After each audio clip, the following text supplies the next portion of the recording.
अस्सलाम वालेकुम, मैं हूं आबिद अंदलीब। नाजरीन, पिछले 24 घंटों में इस्लामाबाद के अंदर बहुत बड़ी 3-4 ऐसी डेवलपमेंट्स हुई हैं जिनको लेकर वफाकी हुकूमत बहुत सख्त परेशान है।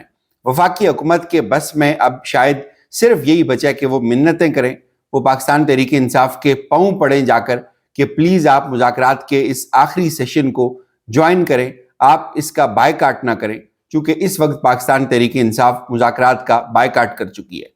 आखिरी सेशन का उन्होंने सिर्फ एक ही सूरत में हामी भरी है उसको अटेंड करने की कि अगर हुकूमत जो है वो एक कमीशन तश्कील देती है तो ही हम इस बात को आगे लेकर बढ़ सकते हैं।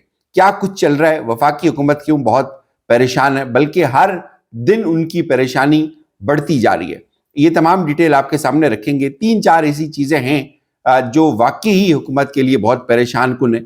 लेकिन इस सब में अचानक से इमरान खान साहब की जानिब से अडयाला जेल में जाने के बाद पहली दफ़ा बैक वक्त ये बात कहना कि बहुत अच्छा वक्त आ रहा है, सब कुछ बदलने वाला है, सब कुछ तब्दील हो रहा है, आप इंतज़ार करें, मैं वफाकी हुकूमत जो है इसकी नाअहलियों से, इसकी नालायकियों से नतीजा अखज़ करता हूँ। उसके बाद इमरान खान साहब का अडयाला से डोनाल्ड ट्रंप का जिक्र करना, उनको पैगाम भेजना, मोहम्मद बिन सलमान को पैगाम भेजना, ये बहुत सारी इंपॉर्टेंट चीज़ें पसे पर्दा चल रही हैं। इमरान खान साहब की तरफ से जो मैसेज आया है वो बड़ा वाज़ेह है। एक मैसेज तो जो जेल से आया है, इमरान खान साहब ने जो मैसेज दिया है डोनाल्ड ट्रंप के हवाले से, इमरान खान साहब के अपने ऑफिशियल ट्विटर हैंडल से भी इसको ट्वीट किया गया कि पाकिस्तान तहरीक इंसाफ इमरान खान साहब, डोनाल्ड ट्रंप जो हैं वो अमेरिका के जो 47वें सदर मुंतखब हुए हैं, उन्होंने जो हलफ उठाया है, इमरान खान साहब उनको मुबारकबाद पेश करते हैं। उसके साथ साथ इमरान खान साहब ने जो मोहम्मद बिन सलमान है उनके हवाले से एक मैसेज दिया है। ये बहुत अहम मैसेज है। इमरान खान साहब का मोहम्मद बिन सलमान का जिक्र करना, उनके हवाले से अडयाला जेल से ये मैसेज देना, इससे पहले कभी ऐसा नहीं हुआ कि इमरान खान साहब की तरफ से इतना कम्प्रीहेंसिव मैसेज आए, इतना कम्प्रीहेंसिव पैगाम आए जो मोहम्मद बिन सलमान का जिसमें जिक्र किया गया हो। ये बहुत अहम डेवलपमेंट है। खान साहब क्या कहते हैं? इमरान खान साहब ने कहा है जी कि याह्या खान पार्ट 2 इक़्तिदार के को तूल देने और 9 मई के वाक़यात को छुपाने के लिए काजी फाइज ईसा ने 9 मई फाल्स फ्लैग ऑपरेशन और 8 फरवरी इंतखाबात धांधली से मुतल्लिक हमारी पिटीशन नहीं सुनी। तहरीक इंसाफ के साथ तारीख की बदतरीन इंसानी हकूक़ की खिलाफ वर्जियाँ की गई। ज़िले शाह से समी वज़ीर तक हमारे साथ जुल्म व जबर की एक तवील दास्तान है। हमें मुल्क भर में किसी भी अदालत से इंसाफ नहीं मिल सका।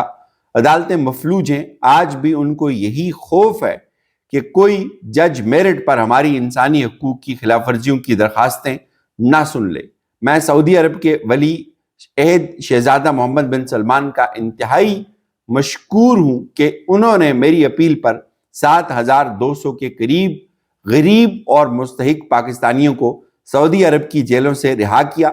मैंने हमेशा यही कोशिश की है कि अपने ओहदे असर रसूख से आम पाकिस्तानियों की ज़िंदगी संवारने का इक़दाम कर सकूं। मुझे या बुशरा बीबी को अलकादर ट्रस्ट केस से कोई माली फ़ायदा नहीं पहुंचा। मलिक रियाज इस बात की गवाही देंगे कि मैं वाहिद वज़ीर आज़म था जिसने उनसे अपने ज़ाती या माली फ़ायदे के लिए कोई चीज़ तलब नहीं की। जरदारी की तरह बिलावल हाउस नहीं बनवाया और ना ही शरीफ ख़ानदान की तरह वन हाइड पार्क दुगनी कीमत पर बेचा है। मेरे लिए पाकिस्तान के नौजवानों का मुस्तकबिल अहम था, इसीलिए अलकादर यूनिवर्सिटी कायम की। उन्होंने मुझे तकलीफ देने के लिए हर हरबा इस्तेमाल किया। बुशरा बीबी के खिलाफ अपोजिशन की जानिब से चलाई जाने वाली सोशल मीडिया कैंपेन की सख्ती से मजम्मत करता हूँ। इमरान खान साहब ने बैक वक्त डोनाल्ड ट्रंप को भी मुखातब किया और उसके साथ मोहम्मद बिन सलमान को भी पहली बार अडयाला जेल से इमरान खान साहब ने मुखातब किया। मैसेज बड़ा वाज़ेह है कि ये दो लोग बड़ा इंपॉर्टेंट किरदार अदा करने वाले हैं अगले कुछ दिनों में, और उसकी कुछ झलकियाँ आपको नज़र आएंगी।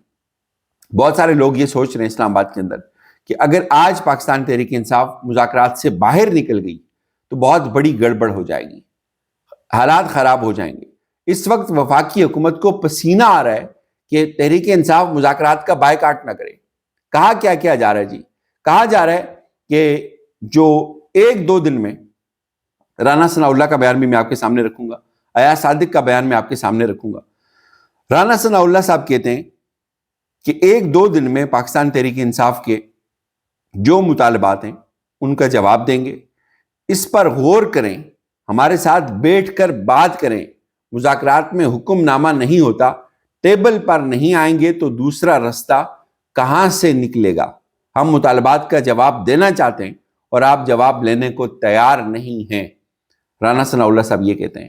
ایاز صادق صاحب کہتے ہیں کہ مذاکرات کی ٹیبل پہ کچھ لے دے ہوتا ہے، کچھ لین دین ہوتا ہے، تحریک انصاف کو مذاکرات کا بائیکاٹ نہیں کرنا چاہیے۔ گیم کیا ہے؟ یہ پریشان کیوں ہے؟ آپ 3 چیزوں کو ملا کر دیکھیں۔ ایک، سپریم کورٹ کے اندر ہونے والی ججز کی آپسی لڑائی کو۔ سپریم کورٹ میں اس وقت ججز کا اکثریتی گروپ، تگڑا گروپ ایک طرف کھڑا ہے، وہ 26ویں آئینی ترمیم کو کسی طور بھی اب نہیں دیکھنا چاہتا۔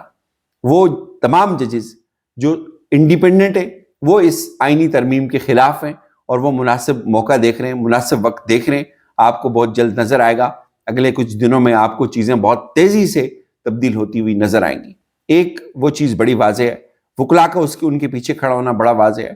اس کے ساتھ امریکن الیکشنز، اس کے بعد ٹرمپ کے بعد کی جو ٹرمپ کی انتظامیہ ہے اس کو لے کر چیزیں بہت خراب ہو سکتی ہیں پاکستان میں، اور یہ ایک بڑا سنجیدہ مسئلہ ہے۔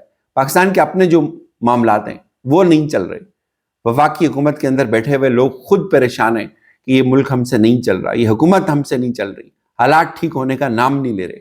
تو ان ساری چیزوں کو اگر آپ دیکھیں گے تو ایک چیز ہے جو اس وقت ان تمام معاملات کو ٹھیک کر سکتی ہے، اس کا نام عمران خان ہے۔